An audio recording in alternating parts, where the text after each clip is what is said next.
Hello there, book clubbers. We have a very special episode for you today. I'm Jeff Kanata here with Lana and our guest this week, Gary D. Schmidt, the author of Wednesday Wars and a whole bunch of other wonderful books. Welcome to the show, Gary. Thanks for having me, guys. Oh, it's a delight. I have to admit that I think you heard the whole circumstance about how we read Wednesday Wars and how that came to be. And I have to admit, mea culpa on underestimating sort of middle grade fiction. I've gotten old and gray, and I think far enough away from it that I'm not giving it the credit it deserves. But what a wonderful, wonderful book Wednesday Wars is. Oh, thanks so much. Thanks you. And it's not. I mean, it's not like it's an error or anything, right? But I think it's a typical sense out there that if it's a book for a kiddo, it must not be very good, or it must be elementary. Was the word that you often use, right? Or you often hear anyway. And of course, it's just not the case. It's not the case. Well, I think it's a great way for me to learn, and I think for our audience to learn perhaps as well if they've gotten a little far away from it. And so delighted that my son read it. I should tell you, my mom now has read the Wednesday Wars. She was a senior in high school in 1967, so she read it to be closer to her grandson. Great. Yeah, I went to work the following week after we had our conversation, Jeff, and literally every meeting I was in, I was like, y'all, I read this book this week. It's gonna change your perspective on what books you're allowed to read as an adult. And so now 3 of my colleagues have read it and come back around and told me that they loved it. And so we're just having a great time. And thank you so much for the beautiful work that you gave to the world. It's amazing. Oh, thanks so much. Thank you. Can you talk a little bit about writing for that middle grade, and how you approach it, and even why you have chosen to do that with most of your work? Yeah, it's one of those things with middle grade or junior high when I was growing up. There's that every so often you hear someone say something like, "Oh man, if only I could relive those college years. They were so great." And sometimes you hear someone say, "Oh, if only I could relive high school, like, that senior year of high school." No one ever says, "If only I could relive junior high." No one ever says that. So true. That's very true. And I think those are hard years, but the reason that they're so hard, I think, among other things, is that that's a time, probably the greatest time of transition in our lives. I mean, when you are in middle grade or junior high, it's that time when you can be simultaneously a kiddo who's 6 years old and you want everything that childhood means. Tomorrow you could be 22 years old and you want to be an adult. You're thinking about your driver's license, right? You're thinking about dating for the first time, and you're looking ahead, and maybe you've got these new ideas that are different. Oh my gosh, different than my parents. And is that possible? Can I believe something that my parents don't? I mean, all those things are going on. But then maybe the next day, something happens. You need to be 6 years old, and your mom has to be making you chocolate chip cookies. And so right away, those years are just filled with all sorts of tensions as we whip back and forth and forth and back. And so for a writer, it's like, okay, so I want to introduce tension into my story. I'll just put in a 12-year-old boy, and bang, right away, I'm right there. I don't know if I'm a kiddo today or if I'm a half an adult. And so I love to write for that age when we are just beginning to become aware of a larger world, and we're beginning to think about ideas on our own.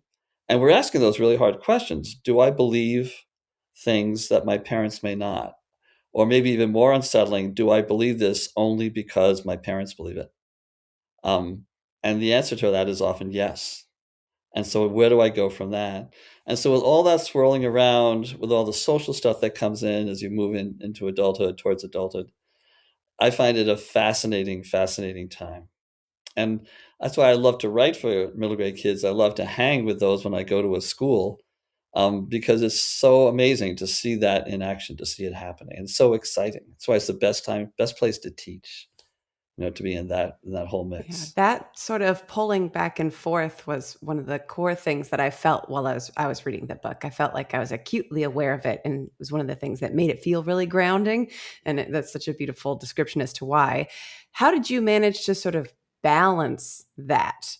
Specifically, balancing some of the more serious themes and like deeply tragic things that happen throughout the book versus Yeah. that levity. Were there earlier versions of the book that dipped one way or another and you're like, oh, that was too sad this time, oh, that was too much comedy?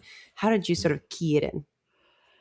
Yeah, it's I think it's the case that real life is like that, right? I mean, you have the weirdness of a really, really wonderful thing happening right next to a really, really sad thing happening.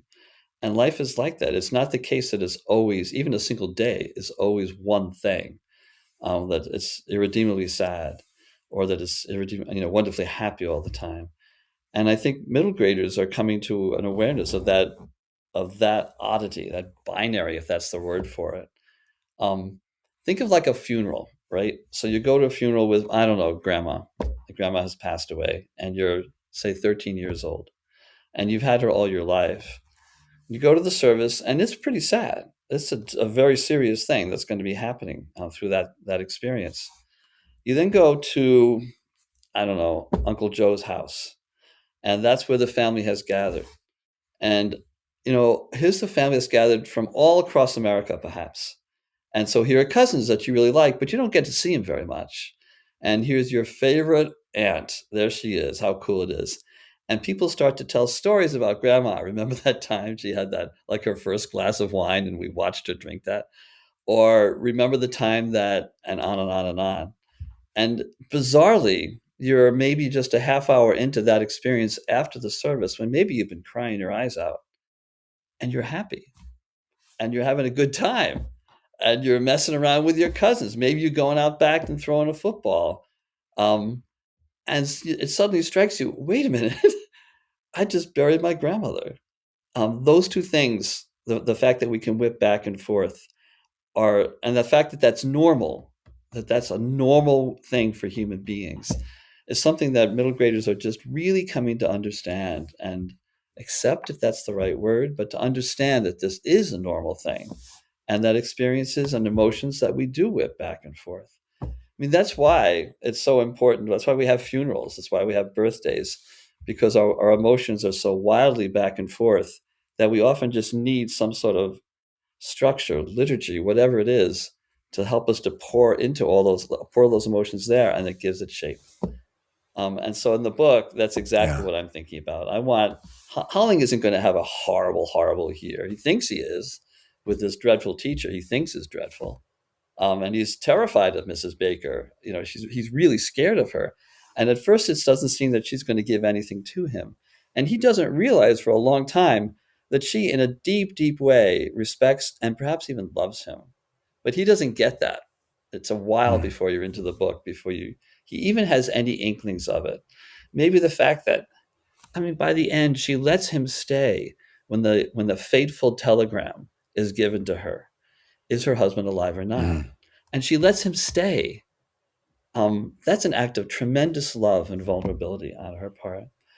So I think that life is like that. I wanted Holling to experience that and to grow and to learn that and see that it's a normal thing for human beings.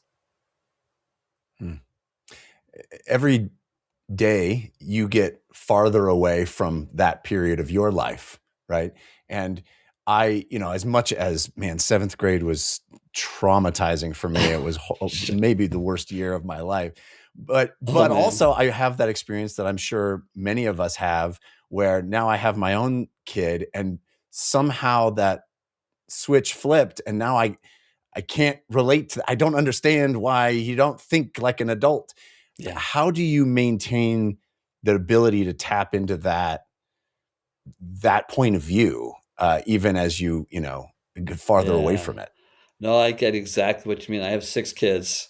And so you watch each of those kids go in a very different way through that period of their lives into adulthood. And it makes you remember, doesn't it? It makes you go, oh yeah, I remember what that felt like.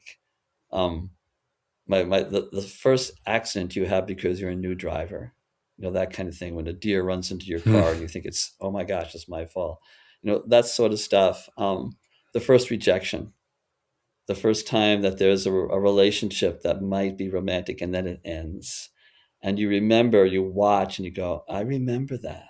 Oops, I remember what that was like. Excuse me.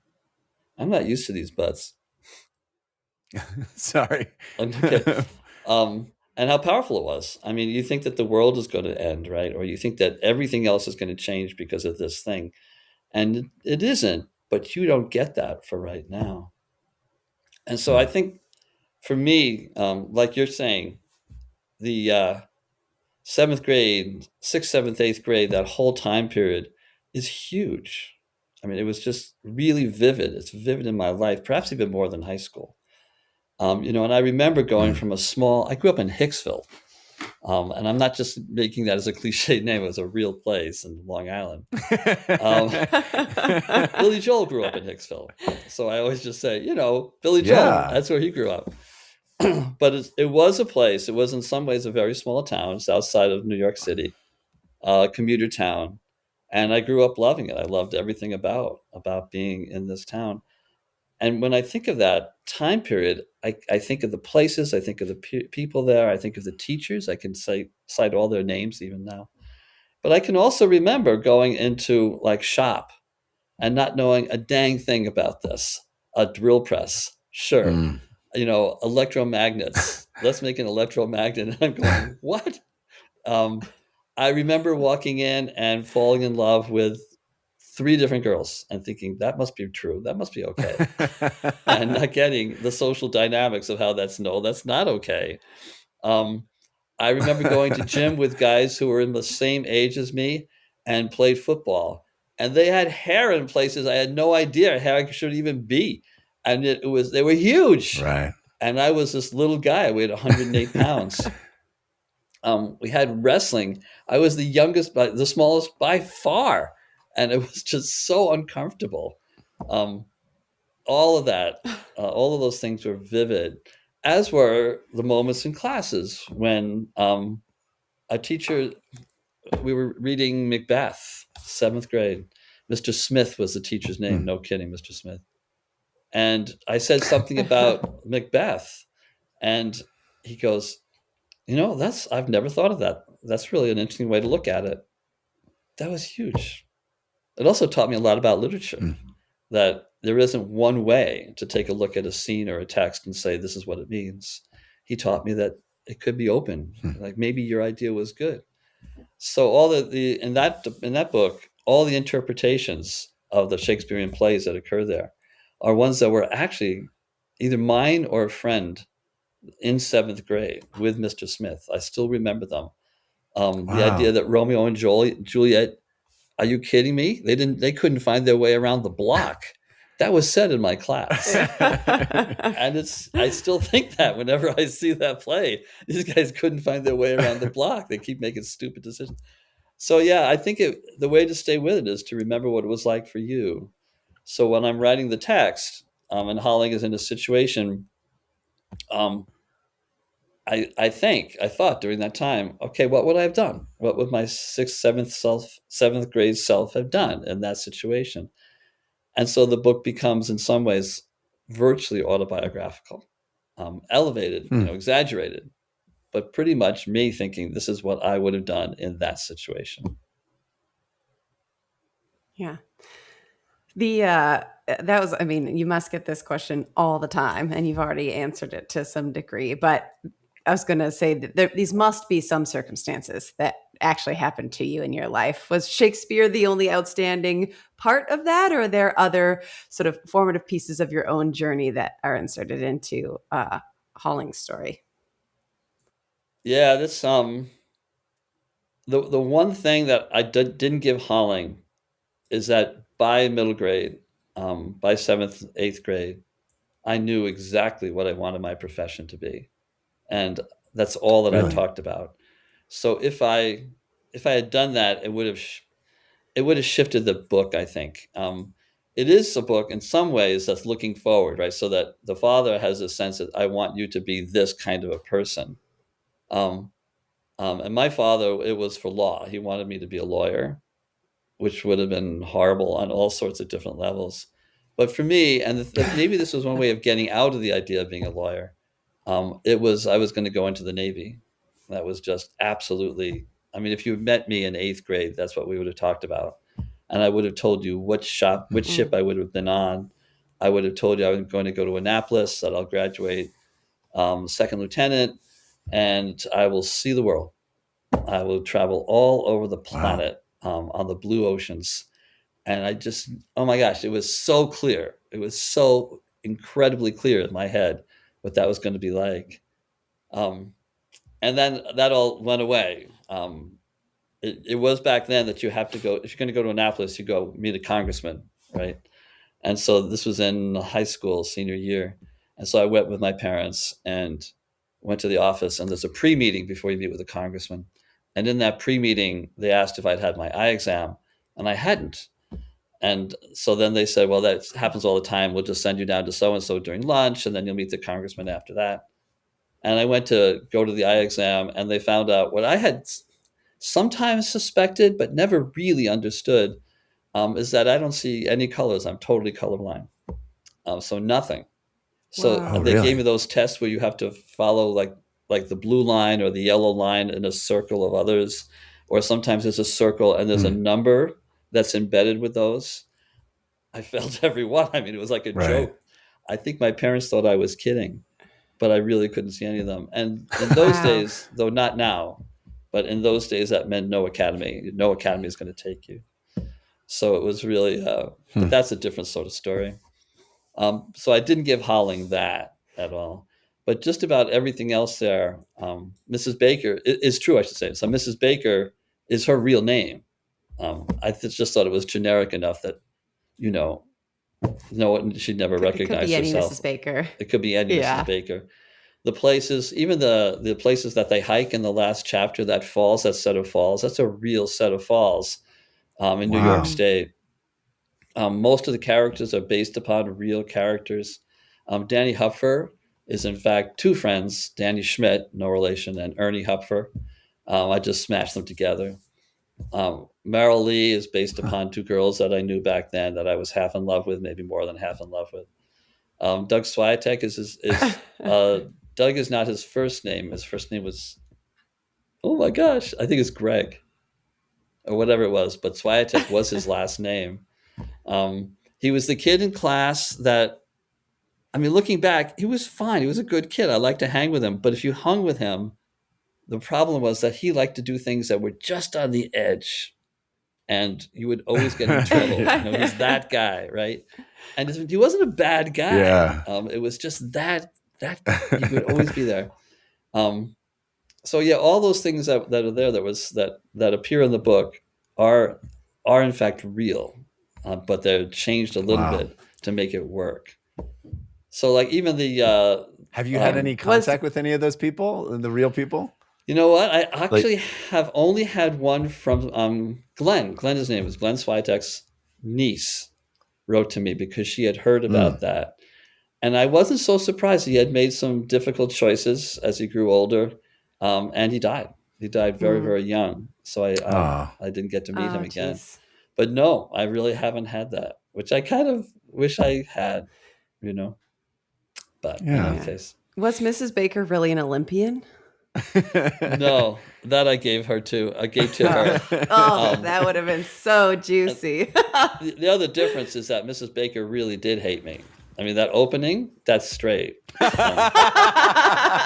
the whole thing about how, he moves, he grows because he realizes how sweet she is, or, how she really does care about him.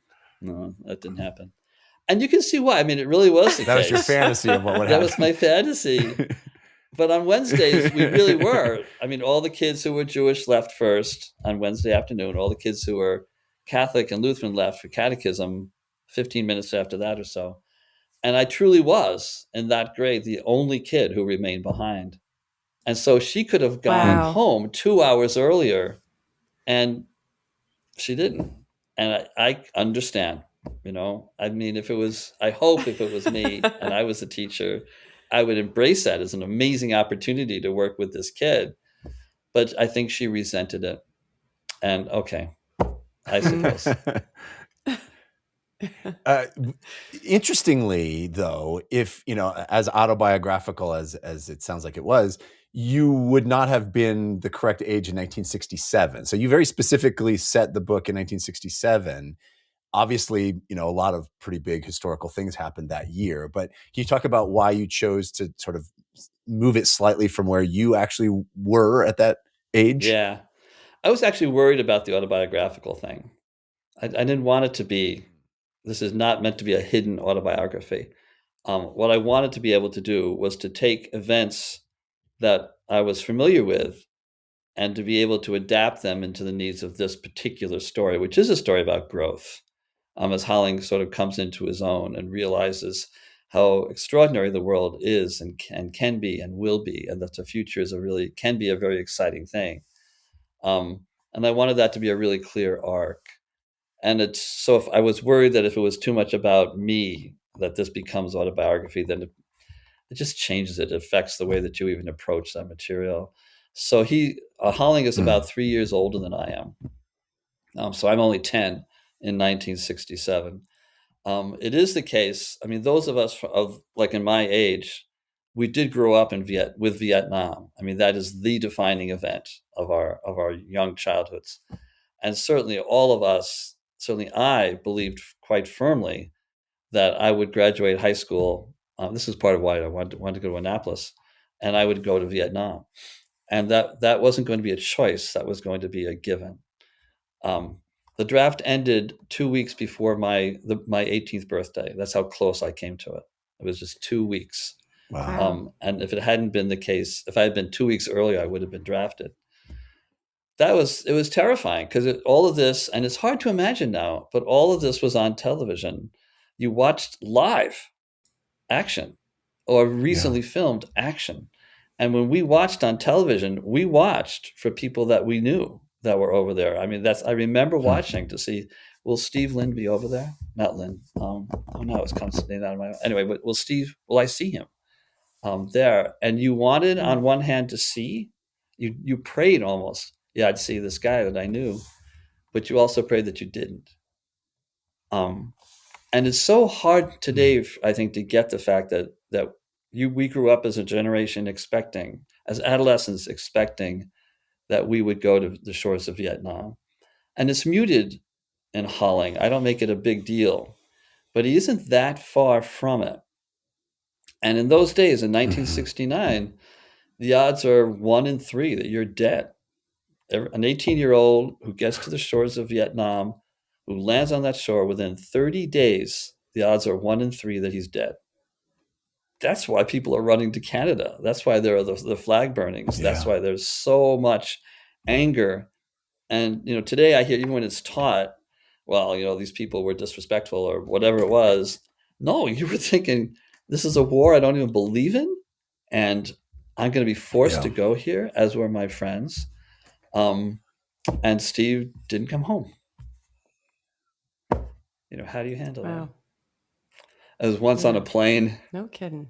And we were about to board, and we were all stopped, and we had to move aside at the airport. And there's a flurry of activity behind us, and out of some VIP room, comes a group of people all surrounding someone, and they get on the plane before us. And we're all watching like, well, who could this possibly be? Probably some Hollywood guy, right? And so we get onto the plane, and it's loading really slowly because that guy was standing at his first class seat, standing there shaking people's hands as they get on board. And I get closer because he's a short guy, and it's Henry Kissinger. Well, in my family, this guy's a war criminal. I mean, 56,000 boys are dead. No kidding. 56,000 boys. Oof. And he's standing there in his suspenders, this little shrimp of a person, shaking our hands. I still shake even when I think of that. So I got up to him. He looked at me. He held out his hand. I didn't hold out mine. I walked by. He doesn't care. But I couldn't imagine shaking this man's hand. I just couldn't imagine. And I think, that's certainly behind the book, but not in the book, if I can say that well. Right. Certainly Holling is thinking about that. There's got to be there. And in the sequel, you find out that, in fact, Danny does, in fact, go to war. He becomes a Marine, and does well in terms of rising up the ranks, but eventually is in a place where he loses his entire platoon. That's sort of with me throughout this whole time. That it being in the background, I thought it's so beautifully handled in the novel, and I couldn't help but think, obviously, the circumstances are not exactly the same. Vietnam is its own, as you've so beautifully indicated, but the turmoil that we're experiencing in 2026, and having my own 10-year-old or 9-year-old, that is a constant background to his life as well. Yeah. And I just thought obviously you wrote the novel in 2006, 7, whatever that was, but it still resonates now, that notion of a child or a young person who's in this weird middle space that also has to deal with unfathomable adult things constantly on the television, in the media, in the background of their lives. And I just thought that was so exquisite. The dramas of school and of kids, and what kids are worried about, and rats in the ceiling, and can I win the race, and all the kids stuff layered on top of this resonant historical context. I don't really have a question there. I just want to say how much I appreciate it. That's beautiful. Thanks. Well, one of the things I really liked. Oh, sorry. No, go ahead. Well, just sort of, I can tack a question kind of onto that, is hearing you talk about the war and like the real extreme weight and how it was muted in Holling, makes me think of sort of like the one exception to that being Seeing It Home. Was seeing the war and the frustration, the pain behind that through his sister a way to kind of distance the reader from like the real heavy horror, while keeping the pain of that in a more resonant space for the audience? Thanks. I think that's exactly right. I mean, she's a little bit older. She is a fan of Bobby Kennedy. This is before he's about to be assassinated, of course. And she sees in him a great, great hope that many people saw. I was really too young, I think, to get that. But certainly now, from the hindsight of history, he was on the right track. And to know, as I'm writing those, of course I do, right, that very soon this man will be dead, that she really adores and that she sees as the way forward, is heartbreaking. Because I know that she is going to be someone who's really, really disappointed. And that's one of the pleasures of writing a book. I think this is a pleasure, maybe this is a frustration, is that you do have this cast of characters that you put together, and each one of them has his or her own story. And you've chosen to tell this person's story. And you've even narrowed it down. You've chosen to have this person tell his story. And that makes it so, so narrow. But that's how we live, right? We all live like that, where we have this group of people and we are invested in their lives very powerfully. And yet there is also the idea that still that person has his or her own life as well, and is his or her own perspective. And maybe even places where he doesn't let other people go. I mean, I think that's one of the big themes of children's literature. Like, how is it that you handle that sort of thing? I mean, remember The Cat in the Hat? Remember that book? Most of us read that, right? I've read it a bunch of times recently. Yeah, I mean, it's an amazing book. And it was written as a challenge. Life magazine challenged specific writers, come up with something better than Dick and Jane. And they did. A lot better, actually. But one of the fascinating things about that book is that here are these two kids. They have this crazy day where mom's away. They're in the house by themselves. Mom's away. The house is totally destroyed. The fish is almost killed. He's like out of the water all the time. Total chaos. And they see their mom about to come home. And so at first they just panic. They get rid of the Cat in the Hat. They get rid of thing 1 and thing 2. And then they say, well, what are we going to do about the house? And then the Cat in the Hat comes back and he cleans it all in a jiffy, right? Just almost magically. It's all clean. And mom walks in And she says, did you have a good day? Did you enjoy, or whatever it was? Tell me, what did you do? She says. And the narrator, who's the boy in this story, says, well, what should we tell her? Should we tell her the things that went on here this day? And then the narrator turns to the reader. This is really interesting, very sophisticated. Turns to the reader and says, what would you do if your mother asked you? Mm-hmm. And the answer to that, would you tell her what went on the other day? The answer is you would lie your head off. You would not tell her, right? I mean, you wouldn't. And it's the sort of thing where you say to a kiddo, what'd you do today? Nothing. And we did it too. And Dr. Seuss at that point is saying, all of us have this place in us that's quiet, and that's ours, and that is not to be disturbed. And that's fine. That's normal. We don't have to gush. We don't have to vomit everything that we've done or everything we think. Even when mom or dad asks us to do that, we can have that private, deep, inner place, which is just where we go. That's how we stay sane. So that's for a kiddo, a child's book. That's a pretty sophisticated claim to make.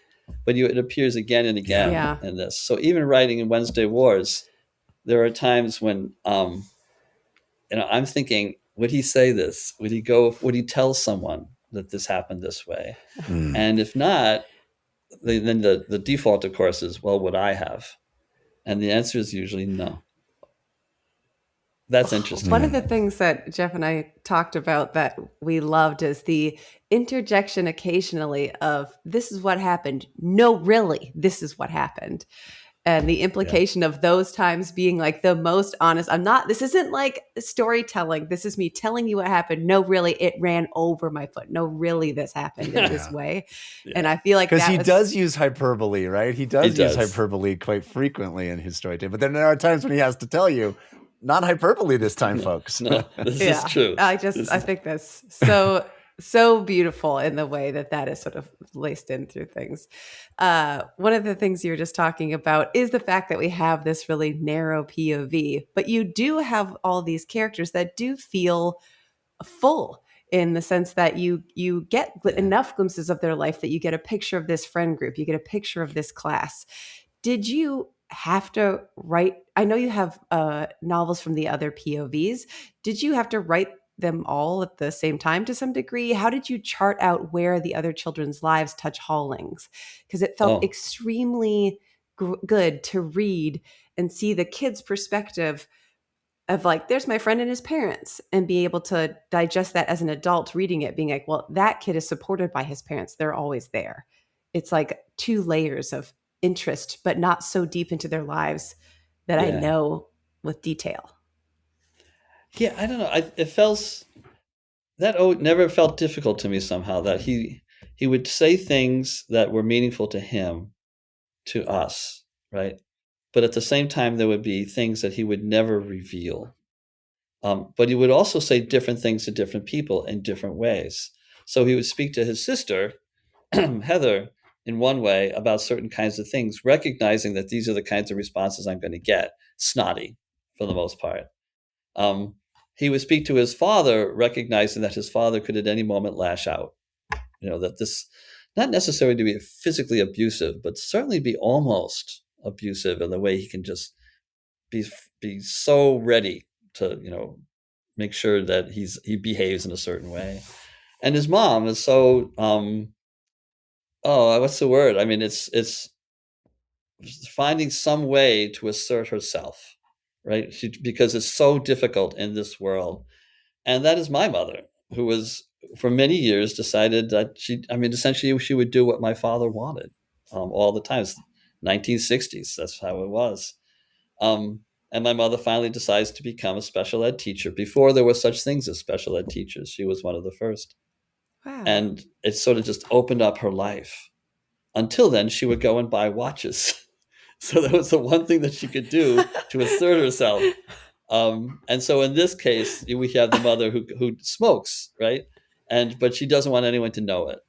And she doesn't want her husband to know it. Yeah. So she's always this sort of like, what we used to do in college, right? When you open up the window and smoke so that you get the fumes would go outside. Or with popcorn even, so that no one else could tell that you were having popcorn. So yeah, that all sort of felt kind of easy in a way to get that sense that Holling can see people in certain ways. And here's his point of view. And I think he is someone who understands. I think he's an empathetic person who understands the positions of Mhm. other people. He certainly understands the different positions of his own family. He gets it when Merrill Lee has had to gives up the plans for the school to her father. He doesn't hold that against her for very long. At first, he's ticked, but he doesn't hold it Right. against her for very long because he understands the dynamics. What would have happened in his household? I mean, would he have given them up? Maybe, Mhm. maybe so. And I think he understands that empathetically. Even with Doug Swiatek, I mean, most of the kids are not going to be hanging around Doug Swiatek. He's usually alone. But Holling has some sense of empathy for him. He kind of gets him. He's got this older brother who's dominant. Well, there's someone in his family who's really dominant too. He gets that. He gets the dynamics. So that's what I wanted to do anyway, to try and make that work. Yeah, I mean, extremely successful. And I keep coming back to how you don't pull away from the sophistication for your audience. You know, you're not talking down to them. You're not assuming that kids won't get it. There's even an assumption of sort of getting Shakespeare. You don't take Yeah. time to explain the plots of Shakespeare plays to the kids. You don't take the time to talk about, 1967. You just sort of allow Yeah. them to absorb it. And I admire the trust in the audience. Huge, I think, in the world of middle grade literature, particularly. I mean, there was nothing more insulting to a reader than to be talked down to or to be treated as if you're not going to get this. And so I'm going to tell it to you 16 different times, Um, and of course, since it's a first person, that would feel so false, right? I mean, he's Mm. experiencing for the first Mhm. time, he gets it. It just has to be given, and you don't then need to have to explain it. So, like at the end, where they're waiting for Lieutenant Baker to come home on the tarmac Mhm. there. Um, I don't need to explain what this must have been like, what the political situations were like, how long it took to get these guys back, what this guy would have needed to go through. All I need to do is have him Right. come and appear at the door there. I don't Yeah. need anything else, and um, it's a real scene. I don't know if you've seen this or not. It was a picture in the New York Times, but also there's a video of it. There's a family behind these ropes at the airport, and the plane is landing, and they are bringing home POWs. This is before the war was over; it was an exchange, and so there's a mother, and I think there's 3 or 4 children, and it was the age when or the fashion when there were those huge heels for some of the girls, these clogs, like Mhm. just huge, so that you can hardly move in them. So they're all behind a rope, and the plane stops, door opens, and their father, who's been a POW for years, comes out of the plane. Now, they are supposed to wait behind the rope to get to him, for him to come across, because the propellers are still going on. And this family will have none of it. They will absolutely have none of Yeah. this. They tear down these boundaries, and you see them racing across. This one daughter in these huge clogs, she can barely run, right? But there they are, and they just run across there, and they grab onto them. It's an incredibly, I mean, maybe one of the most indelible images in my head from early childhood. Um, I wanted to Oh, capture the immediacy of that. I don't want to explain it. I want to just say, this is what happened, these two things. And then at the very end, where I say, yeah. I don't even need to tell you this anymore, do I?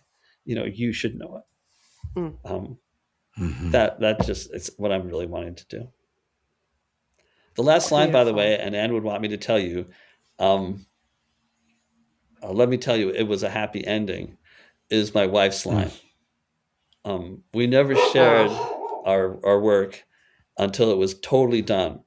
And I would walk over Oh, and I would wow. hand the manuscript to Anne, and I'd say, here it is. And she goes, so this is what you've been working on for 3 years. And I go, yes, here it is. And then she would read it for the first time. And that Wow. was her the line that she added at the very, very end. She said, this needs to be one more line. It needs Oh, to be this. And she was totally right.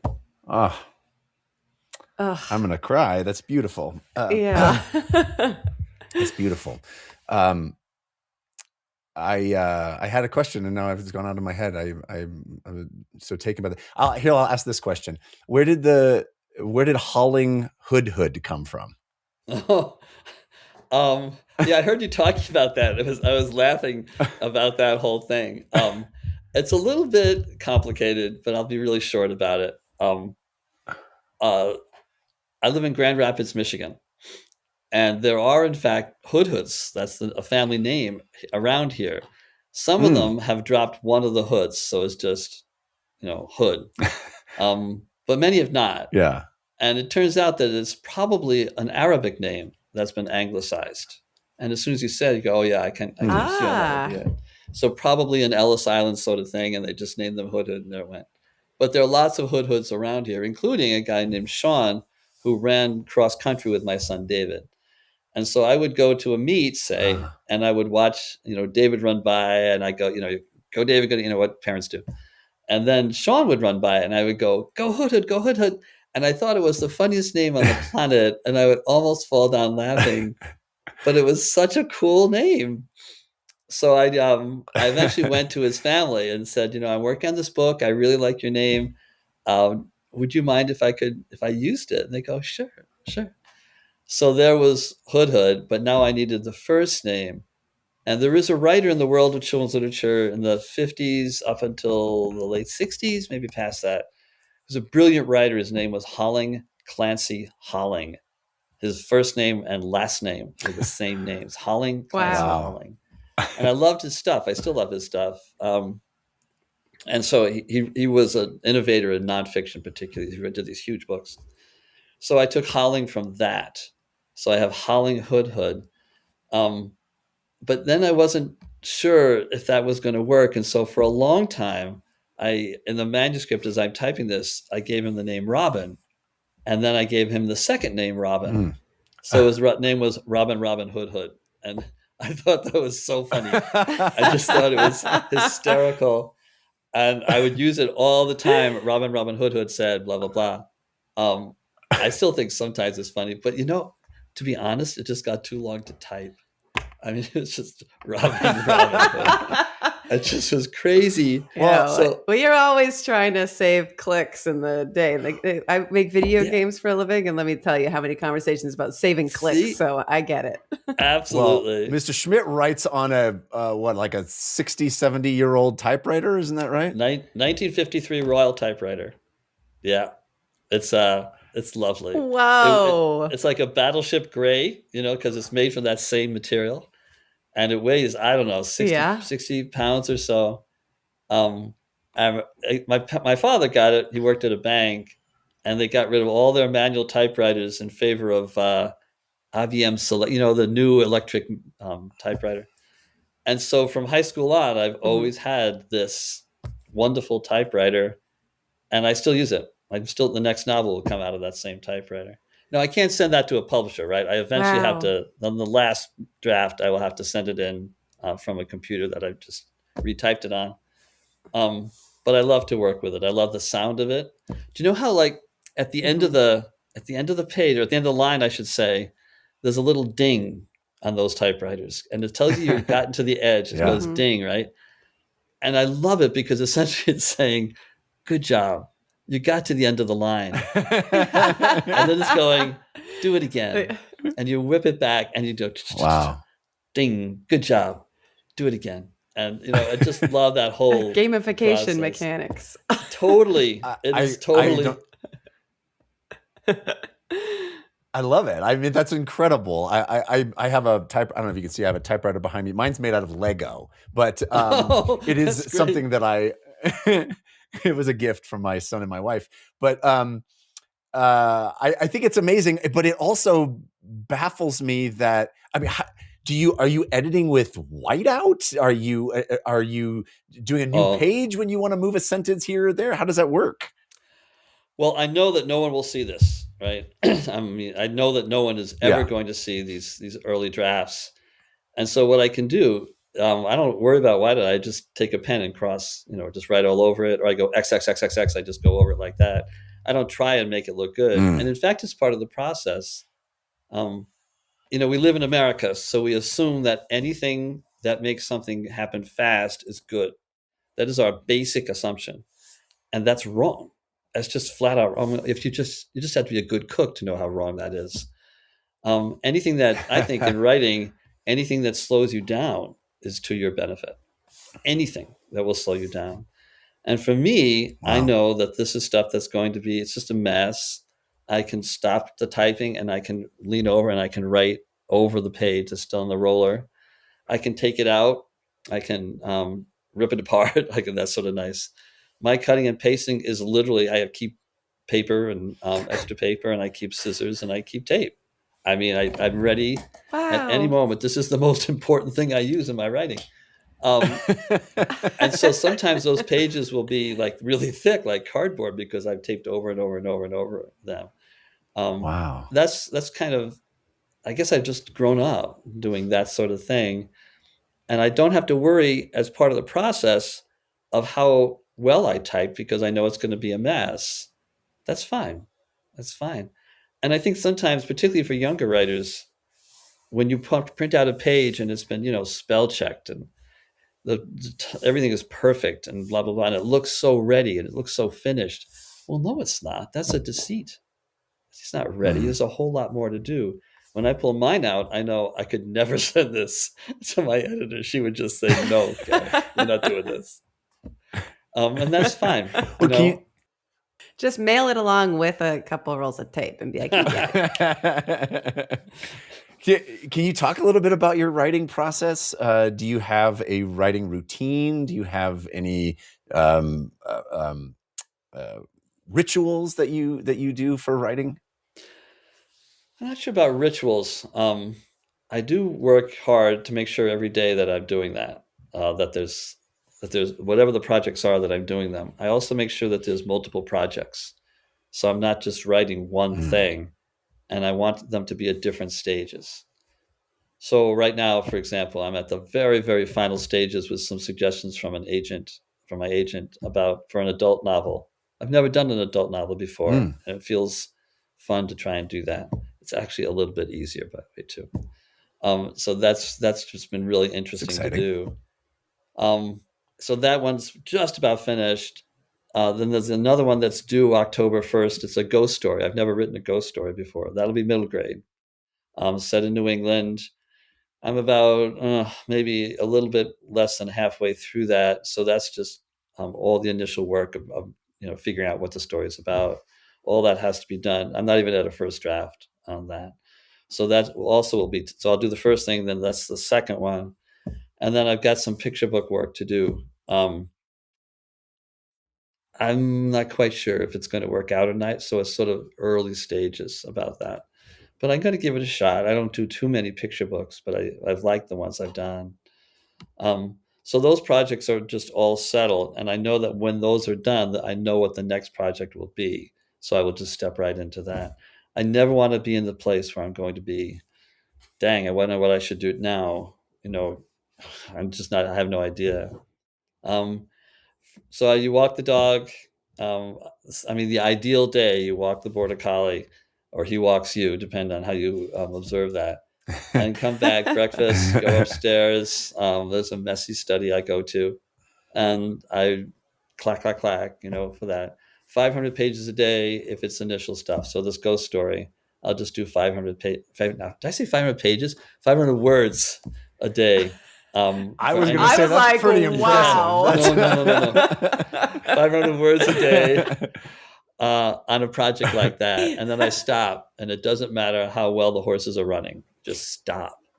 And that's the technique used by Hemingway, Jack London, who wrote more than anyone else.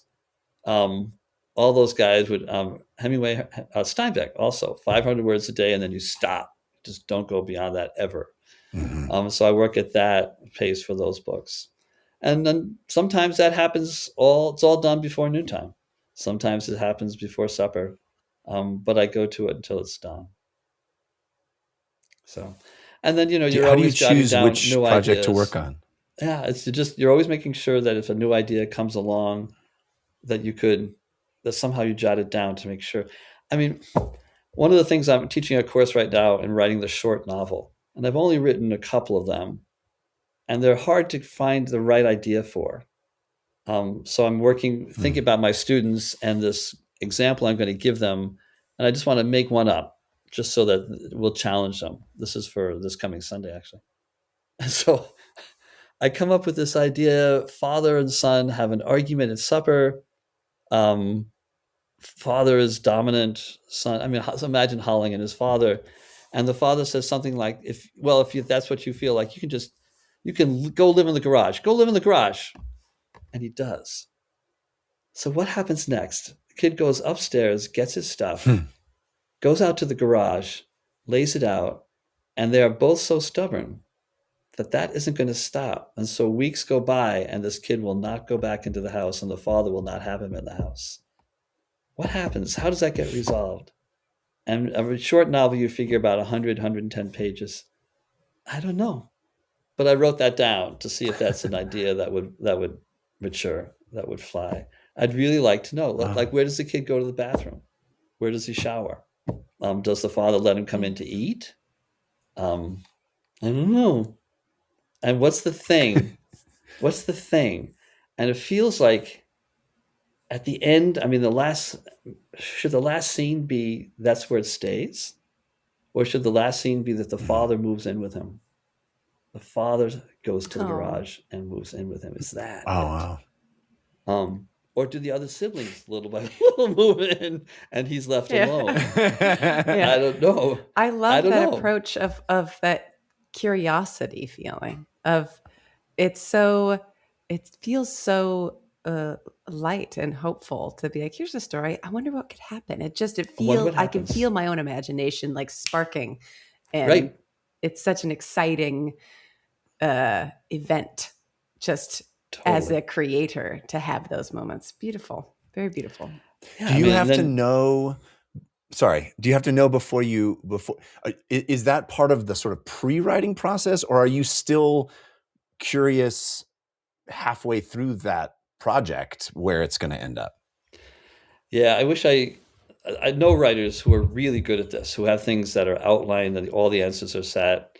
I don't know. So in this ghost story, I know that there's 3 kids. I know there's a teacher. I know there's a dog named Bobo. I know that the ghost is named Caleb Ruin is the name. I know some of the initial ghosty things that have happened. I'm on page 80 something. I have no idea how this is going to resolve. I have no idea at all. I don't know if the ghost is good. Maybe he's negative. Maybe he's positive. Maybe he's there for a good reason. I don't know why those 5 characters feel to me like they need to be in some sort of set, but I do think I know what unites them. And once I know that, then I might have an idea of why Caleb is there. I don't know, but I do not write that way. I do not write where I have all the answers. I think it's a lot more, as you were just saying, it's a lot more fun to write. There's so few rewards, right? You may as well have fun doing it. It's a lot more fun to write it as you don't know. So when I sit down, this afternoon, when I sit down and do this, do the Caleb Ruin story, the ghost story, I don't know what happens. I know where I left off. I know that Ray Lynn is in her house. I know that there's a statue and it seems to be looking at her and she's never noticed it before. And now I'm done. I have no idea what the next 2 pages are, but I trust enough that I can sit there and work it out and see what happens. And because this is not brain surgery, I don't need to get this right the first time. I can make a mistake and I can write the next few pages and it will feel, it will feel not fertile, I suppose is the way I think about it. Like, does it give me more ideas? Are there more things that I have to choose from? Or does it narrow me down in a way that doesn't work? And that means I went wrong somewhere. So I can go back and figure it out. Which is why, unfortunately, I usually do not ever sign a contract with a deadline because it just puts too much pressure. And unfortunately, I did for this ghost story. And I hate it. I hate that there's a deadline. I hate it. because it feels pressure and I like to be able to say, no, this all stinks. I want to start again. That's awesome. I love that. It was the same way with Wednesday Wars, I assume, that you didn't know exactly how the story was going to end as you were writing it. I had no idea. The hardest thing with Wednesday Wars was to make sure I picked 9 plays that would all for the 9 months that would make sense, right? So that somehow what's going on in the play makes sense with what's going on in that time period. So of course in February you got Valentine's Day. Of course it's going to be Romeo and Juliet, right? I mean, of course it is. Yeah, March, Ides of March, easy. right? That makes sense. Yeah, exactly. And the next book out is called Okay for Now, and it's a series, very similar structure, but this time the kiddo encounters Audubon's birds, those huge, magnificent birds. And in each time he encounters it, what's going on in the narrative of the image then has to work itself out into the narrative of Doug's life. And that was wicked good fun to do. Plus I got to go see those. I mean, those amazing volumes. There's only 116 on the planet now. And these huge pages. It's called a double elephant folio. Double elephant. Anyway. Wow. That's so cool. That was one of the things I thought was so neat about the book, was how it intertwined, it mirrors, Holling's experience mirrors or is informed by what is happening in were there any plays that you wanted to work in that you couldn't, or in what order were you thinking, oh, this was going to happen in Holling's? What play is that? Or did you think, oh, well, we have to get to Hamlet, so how can how did that work? I wish again that I could say I had this all planned out, because it feels like you should, right? It feels like you should, like, be a mature writer, be a grown-up. But it really wasn't like that. It was much more, I'm going to write about this play now, and let's see what happens. And so there were quite a few times when the order of the plays got changed, just because it didn't seem to me that what was going on, and like when we did Say Much Ado About Nothing, fit at that moment. And so then I would have to move it back, because the end of Much Ado About Nothing is a really hard ending. It's a comedy.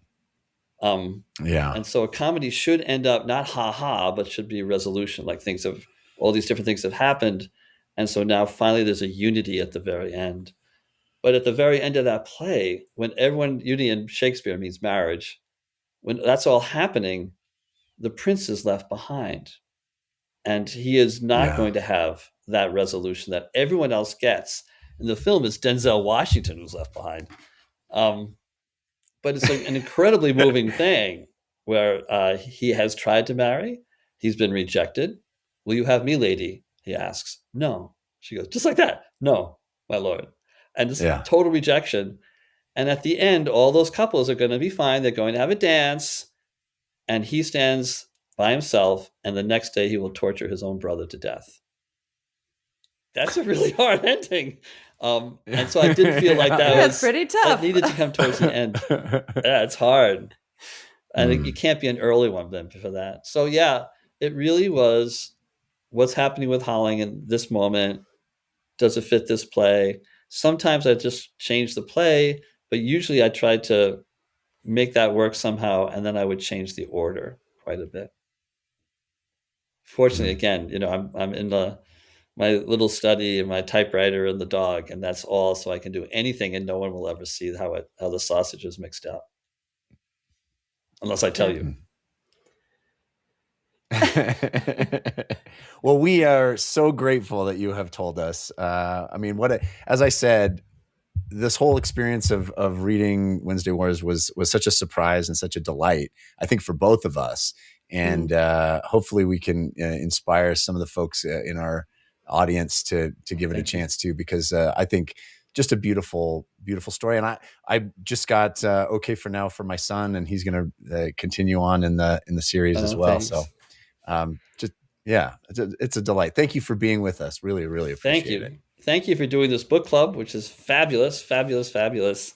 And thank you for having me to be part of it. That's just really, really sweet. Thanks. Well, folks, according to the poll that went up and lasted a week, we know our next novel. It is going to be Becky Chambers. What is the title? Lana, help me, save me. A long way to I'm going as fast as I can. The title I've got is a long way to a small angry planet. Becky Chambers. Yeah. Barely, What a if you're great on title. the Patreon. Yes. If you're on the Patreon, let me tell you, it was real close. Assassin's Apprentice almost made it out. We were a percentage away. Assassin's Apprentice had a really early lead, but Becky Chambers came all the way around at the end. And I'm looking forward to diving in. We don't exactly know if there's any guides out there who know the book, have read ahead, and want to we love this, that this is a community, and the help you get or give us and any excitement you have for this is a great chapter break, hit us with it. We'd love to have your support there. But for this first week, we will figure it out. We'll be posting in our Discord for what chapters we can expect next week. Yes. Thanks again to Gary D. Schmidt. And we'll see you guys next week.